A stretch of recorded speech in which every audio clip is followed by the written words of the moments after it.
दोस्तों, हम लोग इस वीडियो में आज झारखंड के कुछ चुनिंदा मल्टीपल चॉइस प्रश्नों को देखेंगे और इसको समझेंगे, है ना। चुनिंदा ये प्रश्न है जो किसी न किसी एग्ज़ाम में आया हुआ है। तो चलिए दोस्तों, हम लोग शुरू करते हैं पहला प्रश्न से। तो पहला प्रश्न है कि झारखंड के किस ज़िले में कौन सा जिला विश्व में अभ्रक के मुख्य स्रोत में से एक है, जहाँ पर आपका अभ्रक बहुत ज़्यादा होता है। तो झारखंड में ऐसा कौन सा जिला है जो पूरी तरह से, जो ऑप्शन है उसमें आपका अभ्रक उत्पादन में टॉप में है। तो देखिए, अभ्रक उत्पादन में ऑप्शन के अनुसार हजारीबाग, गिरिडीह, कोडरमा विश्वविख्यात व्यापारिक केंद्र है आपका अभ्रक से जुड़ा हुआ, है ना। अभ्रक उत्पादन के लिए विश्व व्यापारिक स्रोत है। यहाँ सर्वोच्च कोटि का अभ्रक पाया जाता है, जिसको हम लोग रूबी माइका के नाम से जानते हैं, है ना। जिसको हम लोग रूबी माइका के नाम से जानते हैं। कोडरमा को, है ना, कोडरमा को भारत की अभ्रक राजधानी, कोडरमा को भारत की अभ्रक राजधानी भी कहा जाता है, कोडरमा को। ठीक है। तो लेकिन यहाँ पर कौन सा जिला विश्व में अभ्रक का मुख्य स्रोत में से एक है? तो हजारीबाग। अगला प्रश्न हम लोग देखेंगे, झारखंड में कौन सा ऐसा त्यौहार है जहाँ लड़कियाँ रंगीन कागज़ से, है ना, लकड़ी के एक फ्रेम को सजाती है और आसपास की पहाड़ी नदी में प्रवाह कर देती है। मतलब कौन सा ऐसा त्यौहार है जहाँ लड़कियां रंगीन कागज़ से लकड़ी का एक फ्रेम सजाती है ना, लकड़ी का एक फ्रेम सजाती है और आसपास की पहाड़ी नदी में उसको प्रवाहित कर देती है। तो देखिए, टूसू पर्व, है ना। कौन सा पर्व ऐसा है? तो टूसू पर्व झारखंड के आदिवासियों द्वारा मनाए जाने वाला यह काफ़ी प्रसिद्ध पर्व है। इस पर्व की शुरुआत पूस महीने की प्रथम दिन से होती है। इस पर्व की शुरुआत पूस महीना, है ना, पूस महीना का प्रथम दिन से होता है। यह पर्व टूसू नामक एक कन्या, है ना, देखिए टूसू नामक एक कन्या की स्मृति में मनाया जाता है। इस त्यौहार में लड़कियां रंगीन कागज से लकड़ी बांस का फ्रेम मंदिर नुमा आकृति का होता है, ये, है ना, मंदिर नुमा आकृति का होता है। इसमें टूसू प्रतिमा को रखा जाता है और जब ये त्यौहार खत्म होता है तो उसे नदी में प्रवाह कर देते हैं। ठीक है। चलिए,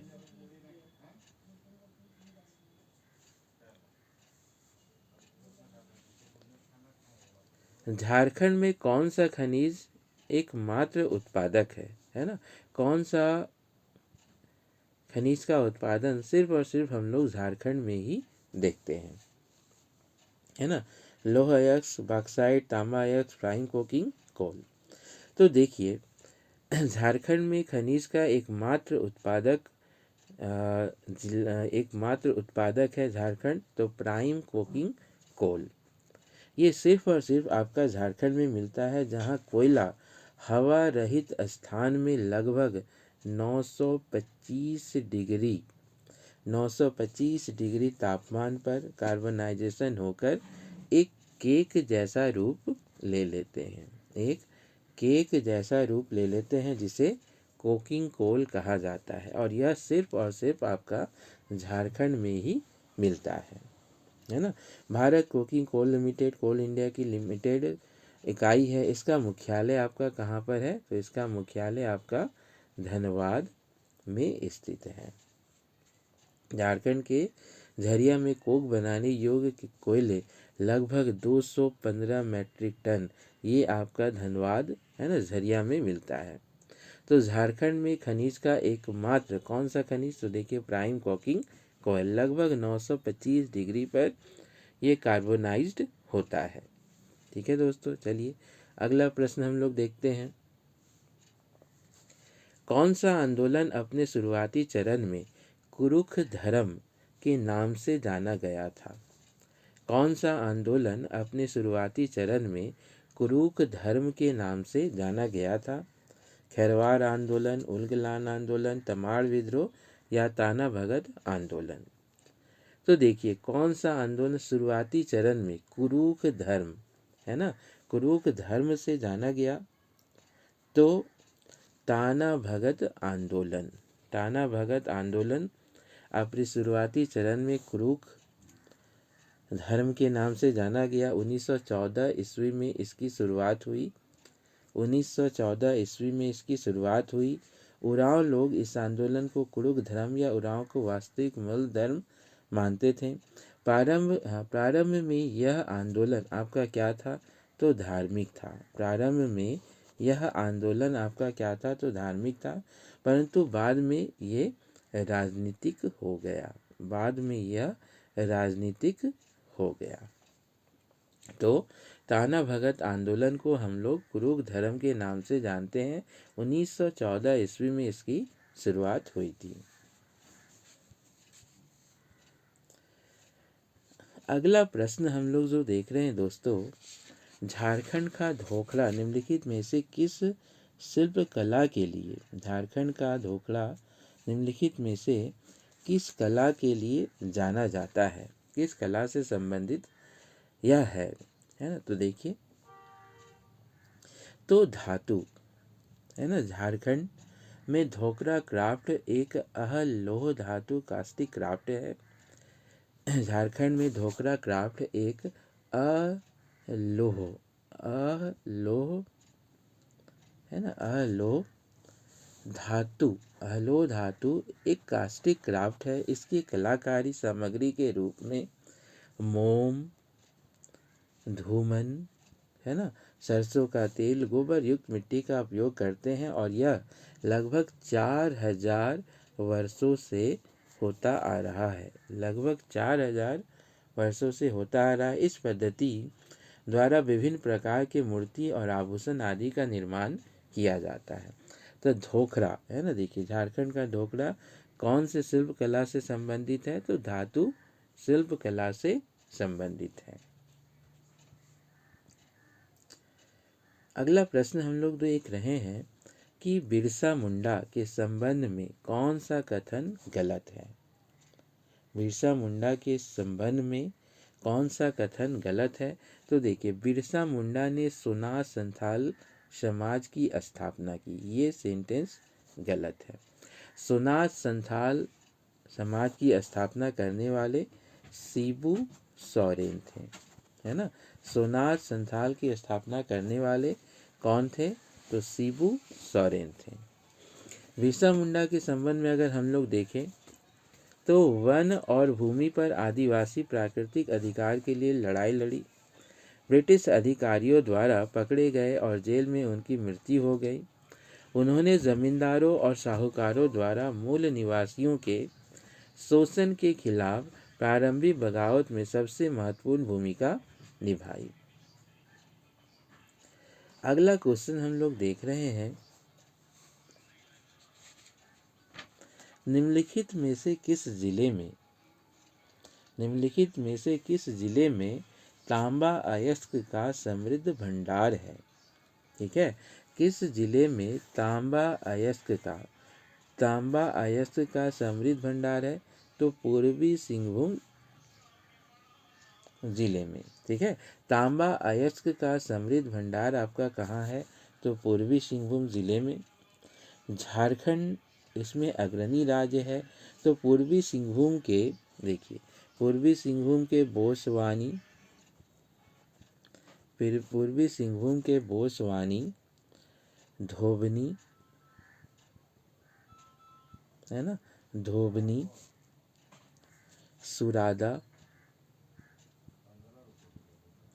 सुरादा और घाटशिला, ये प्रमुख ऐसे क्षेत्र हैं जहाँ पर तांबा अयस्क का उत्पादन होता है। यह पूर्वी सिंहभूम के कुछ ऐसे जगह हैं। ठीक है, अगला जो क्वेश्चन हम लोग देख रहे हैं, फूलडुंगरी किस शहर के निकट स्थित है? फूलडुंगरी किस शहर के निकट स्थित है? जहाँ पर, है ना, देखिए फूलडुंगरी कौन से शहर में स्थित है? तो यह आपका घाटशिला, है ना। फूलडुंगरी किस शहर के निकट स्थित है? तो घाटशिला के निकट स्थित है। यह आपका स्वर्ण रेखा, है ना, स्वर्ण रेखा नदी के किनारे, स्वर्ण रेखा नदी के किनारे झारखंड और पश्चिम बंगाल की सीमा पर, झारखंड और पश्चिम बंगाल की सीमा पर निर्धारित है।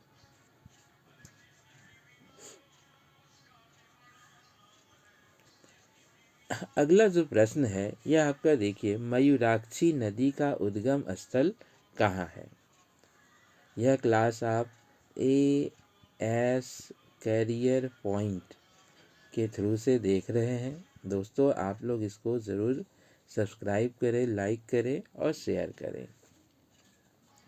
तो मयूराक्षी नदी का उद्गम स्थल बहुत ही इम्पोर्टेंट प्रश्न है, बहुत बार आया हुआ है। तो मयूराक्षी नदी का उद्गम स्थल आपका त्रिकुट पहाड़ी से है। कहाँ से निकला है ये?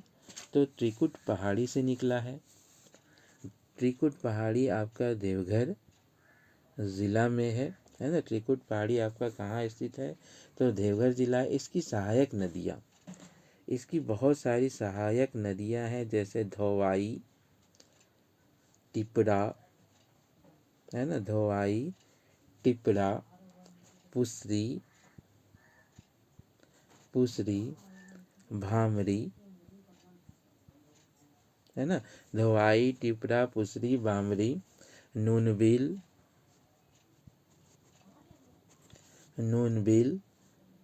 दौना, ये सब इसकी सहायक नदियां हैं। तो देखिए मयूराक्षी नदी का उद्गम स्थल आपका कहाँ है? तो त्रिकुट पहाड़ी में, और यह देवघर ज़िला में स्थित है। धोवाई, टिपरा, पुसरी, भामरी, नूनबिल, दौना, ये सब इसकी सहायक नदियां है ना, ये सब इसकी सहायक नदियां है। अगला प्रश्न हम लोग देख रहे हैं, श्री समेध शिखर की ओर से कौन सा रूप से जाना है? मतलब इसको हम लोग और कौन से पहाड़ी में जानते हैं, पहाड़ी के नाम से जानते हैं? तो देखिए भाई, तो बहुत ही आसान है, पारसनाथ पहाड़ी। श्री समेध शिखर और कौन से रूप से जाना जाता है? तो पारसनाथ पहाड़ी। 24 में से 20 तीर्थंकर को यहाँ पर मोक्ष की प्राप्ति हुई थी, और यह 1365 मीटर और लगभग 4478 मीटर ऊंचा है ना। अगर मीटर में देखेंगे तो 1365, और फीट में देखेंगे, ठीक है, फीट में देखेंगे तो 4478 फीट है इसकी ऊंचाई है ना, और यह गिरिडीह जिला में स्थित है। अगला प्रश्न हम लोग देख रहे हैं कि जादूगोड़ा यूरेनियम खदान झारखंड के किस जिले में स्थित है? जादूगोड़ा यूरेनियम खदान झारखंड के किस जिले में स्थित है? सिमडेगा, खूंटी, पूर्वी सिंहभूम या रांची? तो देखिए दोस्तों, पूर्वी सिंहभूम में, है ना, जादूगोड़ा यूरेनियम खदान कहाँ स्थित है? तो पूर्वी सिंहभूम में स्थित है। जादूगोड़ा, धालुम गढ़, जुरमाडी, नरवा, कन्यालुका, केरुआ डुमरी, ये सब सभी आपका यूरेनियम खदान है, जो पूर्वी सिंहभूम जिले में स्थित है। कहाँ स्थित है? तो पूर्वी सिंहभूम जिले में स्थित है। अगला प्रश्न हम लोग देख रहे हैं कि झारखंड की पहली राजभाषा कौन सी है? झारखंड की पहली राजभाषा कौन सी है ना। तो देखिए, हिंदी, झारखंड की पहली राजभाषा हिंदी है। यह 12 भाषाओं को झारखंड राज्य की द्वितीय राजभाषा का दर्जा दिया गया है। इसमें मैथिली, अंगिका, भोजपुरी, जिस पे अभी विवाद चल रहा है, भोजपुरी और मगही, है ना, ये सब राज्य को मान्यता दी गई है। झारखंड में 16 भाषाओं को, लगभग 16 भाषाओं को दूसरा राजभाषा का दर्जा दिया गया है। पहला आपका हिंदी है। अगला प्रश्न हम लोग देख रहे हैं कि मुंडारी लोक कथाएं पुस्तक किसने लिखा है। मुंडारी लोक कथाएं पुस्तक किसने लिखा है? तो जगदीश त्रिगुणायत। मुंडारी लोक कथाएं पुस्तक किसने लिखी है? तो जगदीश त्रिगुणायत। झारखंड में इंडियन स्कूल ऑफ माइंस कहाँ स्थित है? झारखंड में इंडियन स्कूल ऑफ माइंस कहाँ स्थित है? तो देखिए, यह आपका धनबाद जिला में स्थित है। 1926 ईस्वी में लॉर्ड इरविन ने इसकी स्थापना की थी। 1926 ईस्वी में लॉर्ड इरविन ने इसकी स्थापना की थी। लंदन के रॉयल स्कूल ऑफ माइंस के तर्ज पर, लंदन के रॉयल स्कूल ऑफ माइंस के तर्ज पर धनबाद जिला में स्कूल ऑफ माइंस की स्थापना की गई थी। अगला प्रश्न आप लोग देख रहे हैं, कौन खेरवार विद्रोह के नेताओं में से एक है? कौन सा ऐसा व्यक्ति है जिनके नेतृत्व में खेरवार विद्रोह हुआ था? तो खेरवार आंदोलन का नेतृत्व करता भागीरथ मांझी है। खेरवार विद्रोह का नेतृत्व करता भागीरथ मांझी स्वयं खेरवार जनजाति के थे। इसी कारण से इस आंदोलन को खेरवार नाम दिया गया। प्रारंभ में यह आंदोलन एक समाज सुधार आंदोलन था।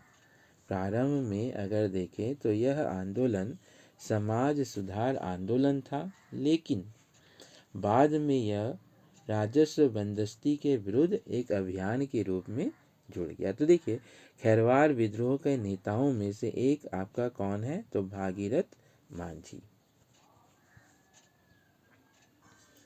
पलामू में किस तिलहन का सर्वाधिक मात्रा में उत्पादन होता है? पलामू में किस तिलहन का सर्वाधिक मात्रा में उत्पादन होता है?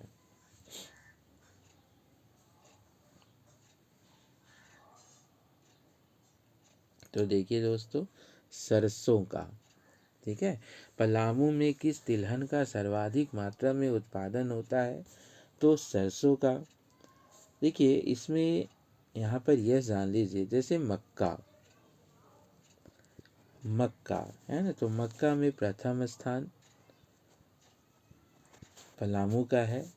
गेहूं में प्रथम स्थान है ना, गेहूं में प्रथम स्थान है। जौ में प्रथम स्थान है। तिलहन में प्रथम स्थान है। ठीक है, और गन्ना में इसका दूसरा स्थान है। एक बार मैं फिर से बता दूं कि देखिए, सर्वाधिक मात्रा में उत्पादन आपका होता है सरसों का, मक्का का प्रथम स्थान है, गेहूं, जौ, तिलहन, ये सब में पलामू का प्रथम स्थान है, लेकिन गन्ना में आपका यह दूसरे स्थान पर है। ठीक है, चलिए अगला जो क्वेश्चन है उसको हम लोग देखेंगे कि ताना भगत आंदोलन कब हुआ था? तो ताना भगत आंदोलन 1913 से 14 ईस्वी में हुआ था। यह अपने भगत गृह स्थिति को टांगकर खींच करके दूर फेंकना चाहता था। इसका देखिए, 1914 में, ये तो हम जान रहे हैं, 1914 में इस आंदोलन का शुरुआत हुआ। टाना भगत आंदोलन के जनक कौन थे? तो जतरा भगत। ताना भगत आंदोलन के जनक कौन थे? तो जतरा भगत थे। जिनका जन्म 2 अक्टूबर 1888 को, इनका जन्म 2 अक्टूबर 1888 ईस्वी की को हुआ था, है ना। 2 अक्टूबर 1888। ताना भगत आंदोलन कब हुआ था? तो 1913 से 14 ईस्वी में। अगला प्रश्न और शायद अंतिम प्रश्न है ये, औंधी गीत कब गाया जाता है? औंधी गीत कब गाया जाता है, कौन से मौसम में? तो देखिए, औंधी गीत विवाह के समय आपका गाया जाता है। औंधी गीत विवाह के अवसर पर गाया जाता है।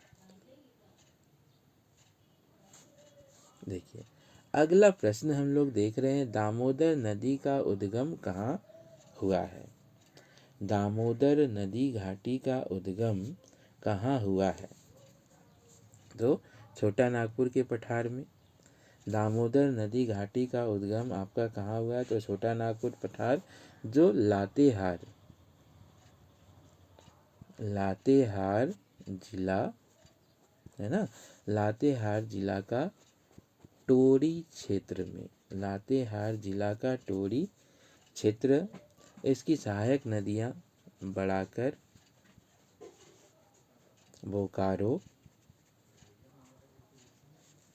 बोकारो, कोनार, जामुनिया है, और इसकी मुहाना हुगली नदी है ना। देखिए, इसका मुहाना आपका कहाँ है? तो हुगली नदी के तट पर। ठीक है, इसका मुहाना कहाँ है? तो आपका हुगली नदी के तट पर। इसकी कुल लंबाई 524 किलोमीटर है। दामोदर नदी का उद्गम स्थल आपका छोटा नागपुर का पठार है। उसके बाद अगला प्रश्न, किस संथाली नाटककार को उनके उपन्यास राही रावण काना राजा